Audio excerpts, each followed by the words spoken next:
All right. Peace and greetings, YouTubers. Andre Harrell. What a tragic loss for real. To be honest, 2020 has just been a year, right? It's a very rude year. It's a year where it won't take its foot off our necks. I'm like, dang, what is in the water? Like, I'm hoping this is the eye of the storm, and afterwards things will start to slow down because it's only May. But goodness, every time you turn around, there's something crazy happening. 2020 is like when you got to catch the subway train and you're in a rush and you're running and you have 30 seconds to spare, and then you get to that escalator before you can get to that platform, and the escalator is only this wide, and right when you get to the escalator, there's somebody on there with a stroller. And you can't go around them. And it's a stroller that has two babies in it. It's a 2-for-1 super stroller with twins. So there's no way to get around it. And you can't tell the people to move, and you just have to stand behind them and ride your way up. And that's when it seems like the escalators move so slow when you're behind somebody and you're in a rush. It's like the escalator's not even trying. And then you finally get to the top, and right as you're running to get to that train door, that door goes, and that train goes, and you're just out. And then the worst part is always like, the next train isn't coming for like another 36 minutes. And it's 4 degrees outside. It's an outdoor platform. You're freezing. You left your headphones. You can't even listen to music and be cold. You just have to be cold and sit inside of your thoughts. Goodness, that's 2020. But back to the main point. With Andre Harrell, this is definitely a great loss to music. When you just think of all the contributions and what he's been able to do for the music industry, as well as being in the music industry, it's just like, man, we're losing so many great ones. And it's sad. It's also something that comes with age as well, where you do see people pass on. But I think it's even sadder when there's unexpected passings or transitions. That's a hurt that's different. Because it's crazy. Literally, I had just finished editing and uploading my last video, and as I was putting my head to the pillow, I get the notification that Andre Harrell passed. I'm like, what? And then you wake up, and it's boom, Little Richard has also passed. I'm like, are you kidding me? Like, what is going on? And so, with Andre Harrell, one of the things I always respected about him as a music industry exec was that he was willing to fight for his artists. The first person that always comes to mind when I think of Andre Harrell is Heavy D.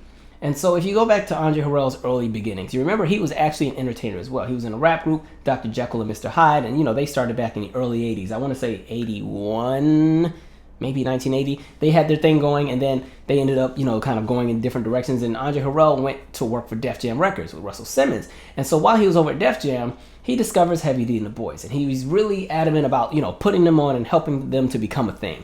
And the people at Def Jam were like, they're cool, but, we have LL Cool J, who's this big heartthrob, and the ladies are foaming at the mouth anytime he comes on stage. And we have Run DMC, who, all the teenagers want to be like, and they have the new partnership with Adidas, and they have all these big monster hits.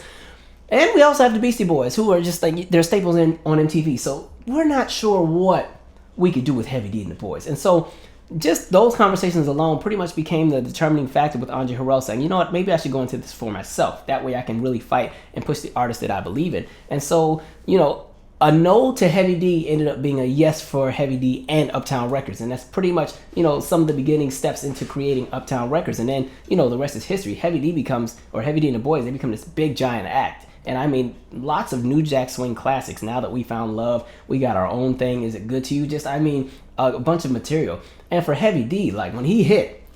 Just imagine that in one 18-month span, you get a call from Janet Jackson and Michael Jackson. Both brother and sister. And it's like, hey, you want to be on our projects? Like, goodness. And this is not like when they're much older and time has moved on and maybe they're not as big as they used to be. This is like the peak of their careers, where it's like pandemonium in stadiums and people passing out at the concerts and stuff. Michael Jackson, Janet Jackson type stuff. And it's like, hey, you want to be on our projects? Like that's some legendary stuff there. Like Heavy D he doesn't get his accolades the way he should either, but Heavy D was a heavy hitter, I'll tell you that.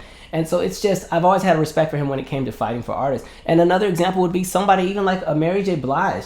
I think with Mary J, just the rollout of how they put her out I thought was a great approach, because one, they had her singing background on a lot of the Father MC songs. And so songs like I'll Do For You, she's in the music video and you catch that. But they had her singing background on a lot of different songs, and then boom, later down the line is when they put out the 411. It wasn't like they just dropped off the 411 and here you go. It was kind of like audiences were somewhat familiar, but they weren't really sure who this girl was, but we'll kind of get into her and check her out. And what I like and respect about what he did with Mary was that Mary was somebody who didn't have the conventional or traditional voice that was being marketed at the time, but she had a voice that told a story, and she had a voice that could tell a story that could connect with different audiences that may not have always been, the top tier audience that labels were aiming to reach. And so, they took a gamble, not even a gamble, but they put an investment. And I mean, they said, okay, we're going to make sure that we give you, the best of the best as far as people to work with, and we're going to really make sure we roll you out properly, because I think there's been a series of R&B crooners who kind of fall into that Mary J. Blige bubble where they had a unique tone or a unique voice that may not have always been necessarily the traditional route that labels wanted. Like, I always say Phyllis Hyman is a perfect example. Phyllis could sing you under a table, but labels didn't really know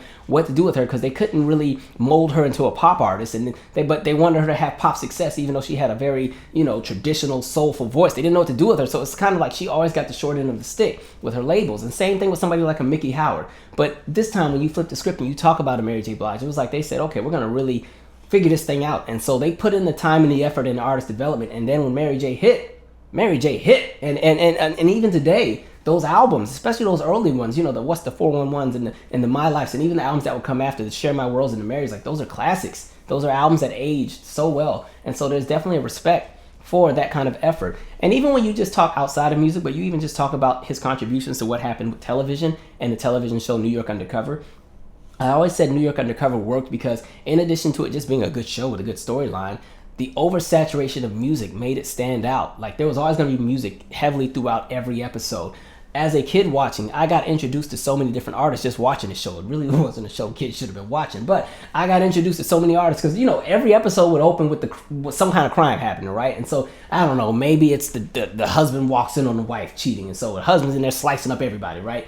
And then in the background, it'd be Johnny Taylor, Who's Making Love to Your Old Lady, playing in the background. And so I'm 6 or 7 just getting introduced to all of these different songs. And then even at the end of the episodes, there would always be a scene at that lounge or that cafe where there would be other R&B acts performing their music. So sometimes it might be Shaka Khan, or it might be Tevin Campbell, or it might be Brandy. So it was just like, it was a great platform for black artists to get exposure, because that was one of the gems that kind of worked with the 90s, was that black artists and black music got a lot of exposure on TV shows and sitcoms and dramas. And so, there's a respect for his work with something like New York Undercover. But then when you do talk about Uptown Records and you talk about that roster, and it's Heavy D, it's Father MC, it's Mary J. Blige, you got Jodeci, Albie Shore was on there for a minute, Biggie Smalls was on there for a minute, Monifa was on there, So For Real was on there. I'm skipping some people. I think, did I say Jodeci? Christopher Williams, Guy, Teddy Riley, a roster where you're just like, wow, just amazing. And so I was digging through my little CDs, because I still carry CDs, believe it or not.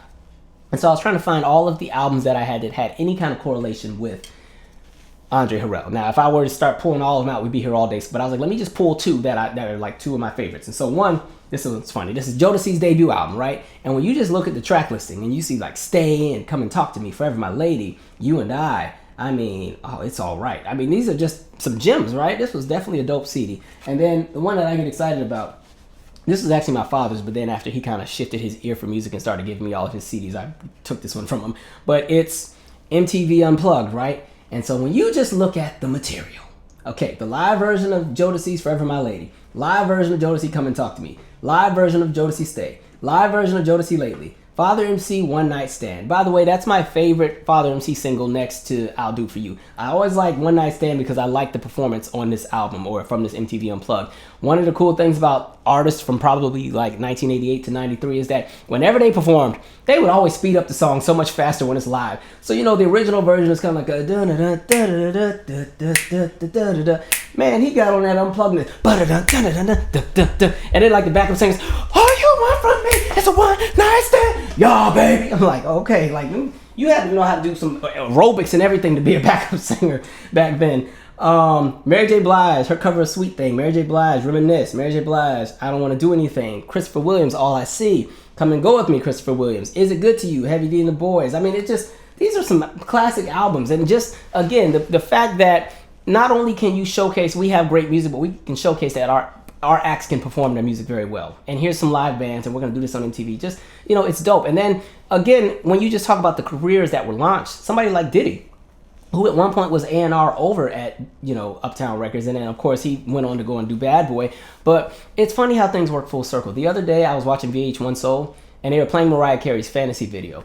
And so I started thinking about the remix that, the Bad Boy remix. Because if you remember Mariah Carey's Fantasy, it samples Tom Tom Club's Genius of Love. And so, it's a very whimsical, bright song. Lots of fun, lots of synthesizers and everything like that. So when they do the Bad Boy remix, they take all of that off and they put the emphasis solely on the bass line. So then if you really want to go back in history and you start thinking full circle, if you go back to when Andre Harrell was still in his rap group, right? And they had the song Rap Genius, which also sampled the same song, literally because it's a 7-minute song. I don't know why I'm still snapping, but anyway, literally because it's a 7-minute song. When they get into their real pocket, they do exactly the same thing that you see happen on that Bad Boy remix. They take off all the synthesizers and all the whimsical stuff, and the emphasis is on that bass line. Then it's that. So it's kind of crazy how things can work full circle. I don't know if Diddy and the crew did that intentionally, or if it was just influence, or if it was just a coincidence. But it's crazy how the music industry, and with the music, everything always comes around full circle. And again, Fantasy was one of the biggest songs to come out of the mid-90s. And so that was also a song that helped Mariah transition into different avenues when it came to, her pretty much rebranding and reinventing the image that she wanted to have. And so again, somebody like Andre Harrell has contributed so much to music. And I'm really excited about the Uptown series that was supposed to air on BET later down the line. I know they were doing auditions for it in the past few weeks. I'm not sure what the outcome is right now because of, COVID-19. But, it's important that we continue to cherish and honor the legacies of these people while they're here with us. And so I really wish he would have been able to live to see the final outcome with that project, because just based on how well the New Edition project came, I'm like, I know they were going to do a good job, hopefully. But yes, rest in peace. Such a sad loss. And he was only 59. Yeah, so young. I feel like as I get older, I start to realize that what I thought was old is not old at all. It's so young. So young. But condolences to his family, and again, those contributions to music are not going to be forgotten because they're embedded all within the culture, which is the cool thing. He can go to rest knowing that, his legacy is sprinkled all throughout the industry, all throughout everybody's playlists, all throughout everybody's cookout, and that's a dope way to go out. Anyway, I'm out. Share your 2 cents. Subscribe. Our dreams will take us past the moon. Are you down the ride? Let the music change the mood. Tonight, let's travel to the edge of our mind. Keep a strong imagination inside. Hit me up and I'm cooking, baby. And you know I still got you, baby. See, because when you're on one page and I'm on the same page, we're talking about. Cause when it gets down to the wire, got to get myself around so I can stand out.